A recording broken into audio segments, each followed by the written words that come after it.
Ang talambuhay ni San Lorenzo Ruiz. Si San Lorenzo Ruiz ay isinilang noong 1600 sa Binondo, Maynila, sa panahon ng kolonyal ng Espanya. Ang kanyang ama ay isang Tsino at ang kanyang ina ay isang Pilipina. Parehong masigasig na Katoliko. Mula sa murang edad, si Lorenzo ay naturuan ng kanyang mga magulang ng pananampalatayang Kristiyano, pati na rin ng wikang Kastila. Sa tulong ng mga paring Dominikano, natutunan niya ang pagbabasa, pagsusulat, at pagiging sakristan ng simbahan ng Binondo.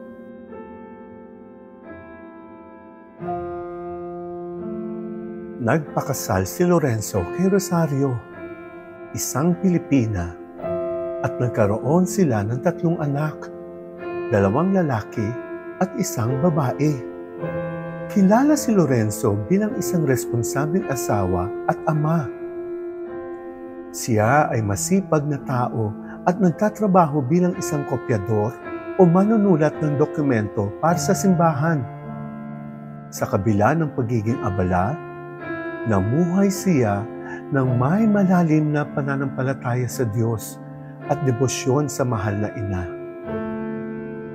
Noong 1636, si Lorenzo ay napilitang tumakas mula sa Pilipinas dahil sa isang maling paratang ng pagpatay.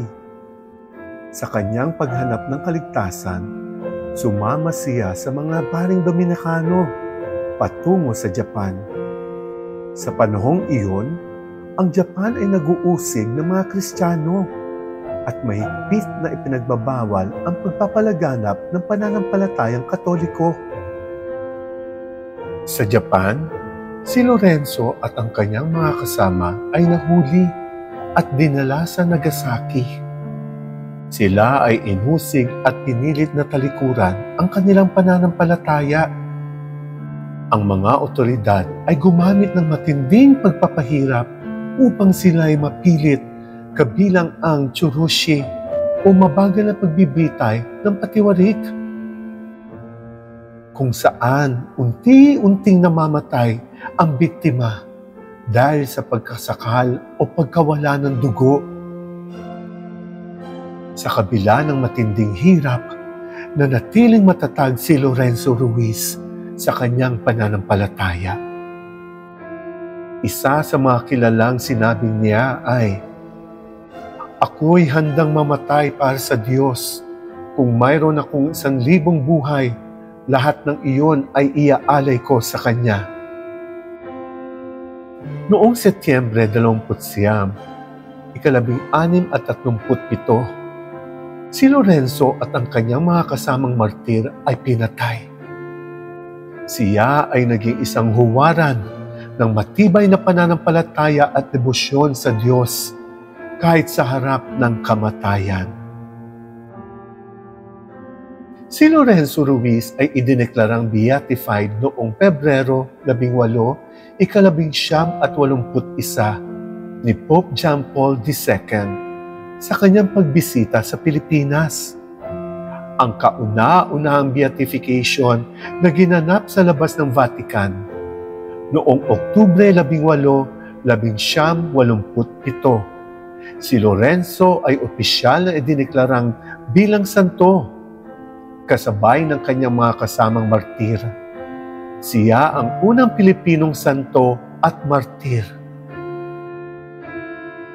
Ang araw ng kapistahan ni San Lorenzo Ruiz ay ipinagdiriwang tuwing Setyembre 28 bilang paggunita sa kanyang pagiging martir at tagapagtanggol ng pananampalataya. Ang buhay ni San Lorenzo Ruiz ay nagbigay inspirasyon sa mga Pilipino na manatiling matatag sa pananampalataya, lalo na sa gitna ng mga pagsubok. Ang kanyang dedikasyon sa Diyos, sakripisyo para sa pamilya, at pagmamahal sa pananampalatayang Katoliko ay patunay ng kanyang kabanalan. Si San Lorenzo Ruiz ay simbolo ng katapangan, pananampalataya at pagmamahal sa Diyos. Ang kanyang buhay at sakripisyo ay nagbibigay liwanag at inspirasyon sa milyon-milyong Katoliko sa buong mundo, lalo na sa mga Pilipino.